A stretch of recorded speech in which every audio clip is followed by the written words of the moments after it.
a couple of other things, and, with all the injuries last night, two officiating situations that would have gotten plenty of criticism have been the officials largely were overlooked. terrible last night. Oh my God! How about the Zay Flowers play, Mike? How about the Zay Flowers play? That's the first one.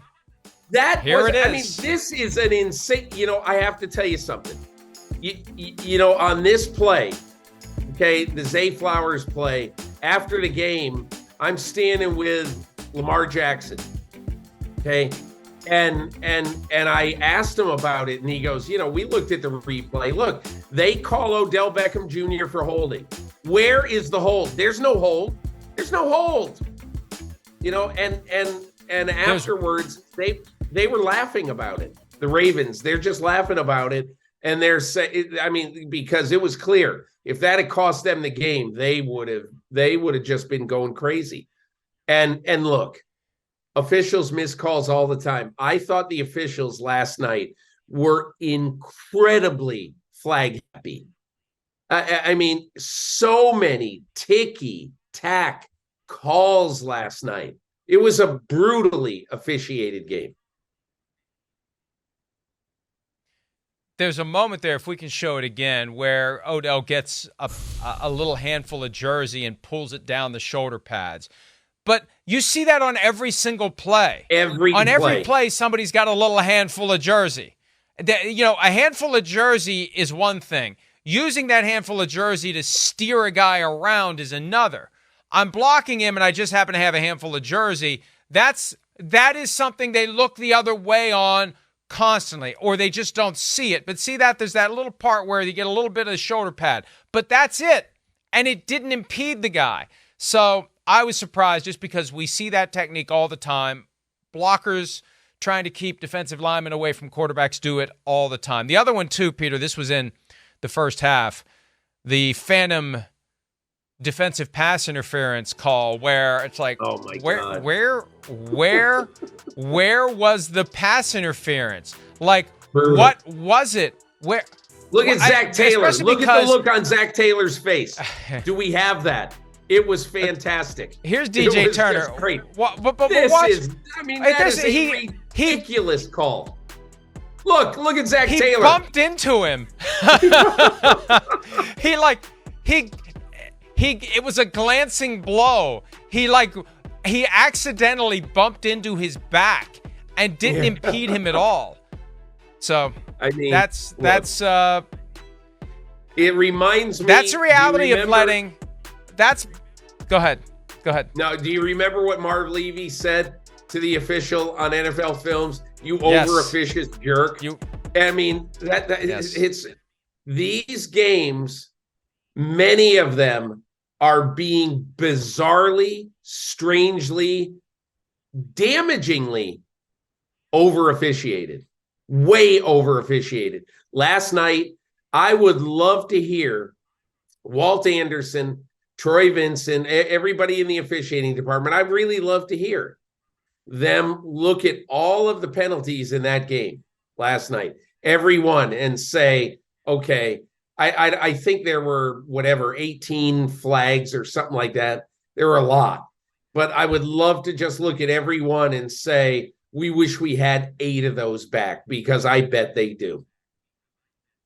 Hey, hit the bat signal. Bring Walt in like they did in that Lions-Raiders game where he just shows up out of the blue and defends a ridiculously meaningless non-call of intentional grounding on the first drive of that game. Bring him in. Hey, Walt, where was the holding there? Hey, Walt, where was the defensive pass interference there? See, that's the problem. They gave us that one little weird aberration of transparency, and I knew that for most people it wasn't going to create an expectation that they were going to use them all the time. I think most people just looked at it as, what the hell was that?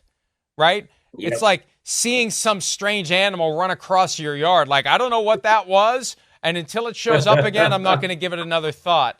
That's what that was. That's what that was. So, the officiating's bad, and I've been saying for years now they need to tear down the entire function and rebuild it in light of all available technologies, because trusting middle-aged men and women out there who have no helmets, no padding, who are seeing things whiz by them to make reliable, consistent calls in real time. It's impossible. It's impractical. And how many times do we see these folks looking straight at something and they just don't see what their ultimate decision would suggest they saw? It's not on them. It's on the system that goes all the way back, as some will say, to two sticks with 10 yards of chain in between it. We can do better than that. Mike, last night or yesterday afternoon, I was checking into my hotel in Baltimore before I went over to the stadium.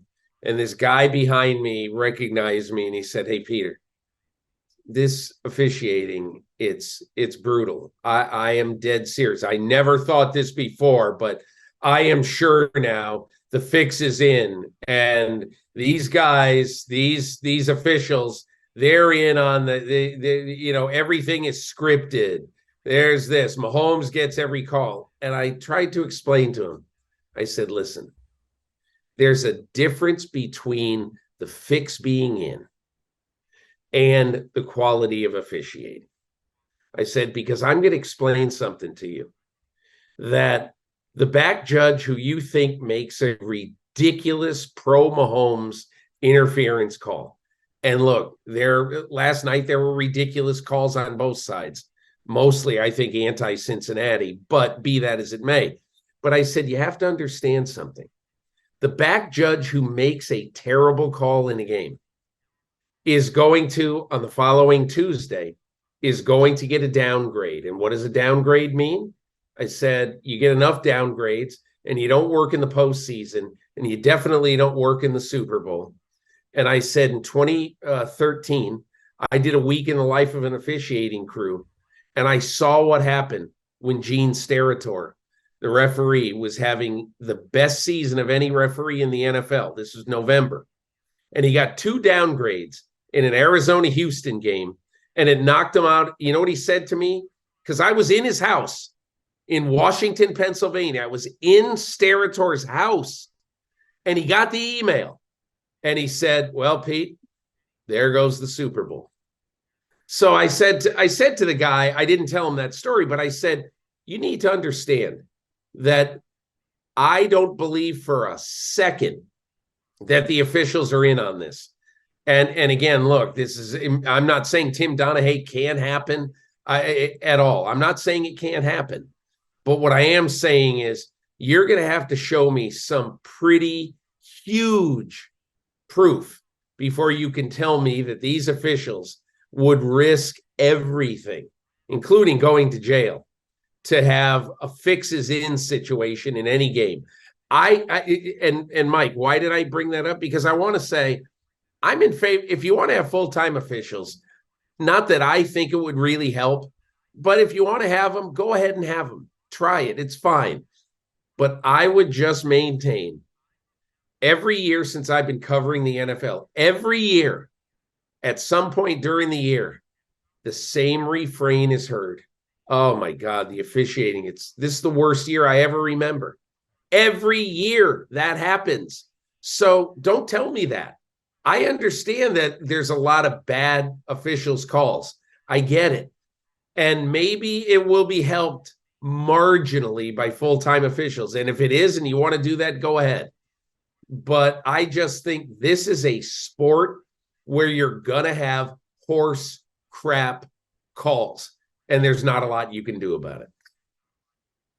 I think there's more that they can at least try to do, and this is the key: perception and reality. Perception, the game is rigged. Perception, the fix is in. Why is that perception stronger now than ever before? I'm going to read a quote to you from 2012, and I'm going to ask you to tell me who said this. If gambling is permitted freely on sporting events, normal incidents of the game, such as bad snaps, drop passes, turnovers, penalties, and play calling, inevitably will fuel speculation, distrust, and accusations of point shaving or game fixing. Who said that in 2012? Roger Goodell. Exactly. And that's what's happened, Peter. The reality is the fix isn't in. The reality is they're not good enough to fix it. They're not good enough to do it right. There's no way they'd be good enough to fix it. It requires a level of skill and execution far beyond their capabilities. That's the reality. But perception is reality. And the perception now has been fueled by the very thing that Roger Goodell argued when opposing legalized gambling 11 years ago. If you allow this to infiltrate the sport, things that otherwise are normal and explainable and rational become the fix is in. Somebody's getting paid. Somebody wants that team to win. Somebody has, I hear this all the time now. Well, it's no surprise that the Bills lost the other night because 85% of the spread money with DraftKings Sportsbook was on the Bills, and the NFL is trying to help out this company that's paying the NFL all these millions of dollars. See, that's the problem. The NFL fought against it and fought against it and fought against it for decades. And the moment they realized there was money to be made, they jumped right into bed. And they didn't have to. Goes back to what we said earlier. Roger Goodell said to Mike Tirico, I'm looking at the quote right here. When the Supreme Court overruled that, we have to be in that space. No, you don't.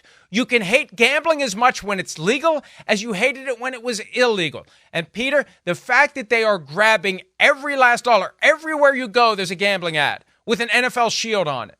That creates an urgency and a significance to eradicating the perception because it fuels the perception. You and I know it's not fixed.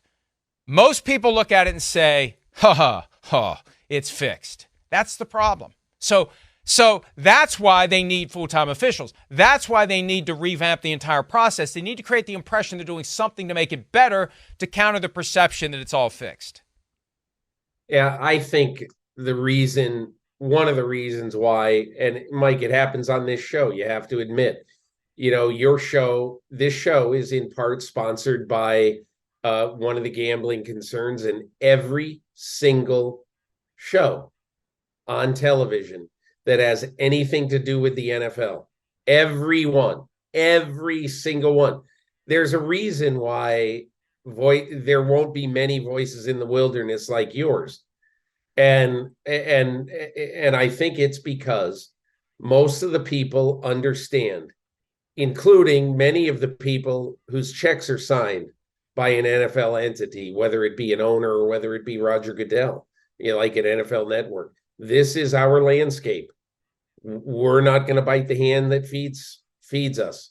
And so that's why I think that there aren't going to be as many people screaming and baying at the moon about gambling. Well, and meanwhile, the Tim Donaghy type scandal is lurking, and it's going to come. And I think, Peter, the stewards of the game are willing to make the bet, pun intended, that it's going to happen after they're gone.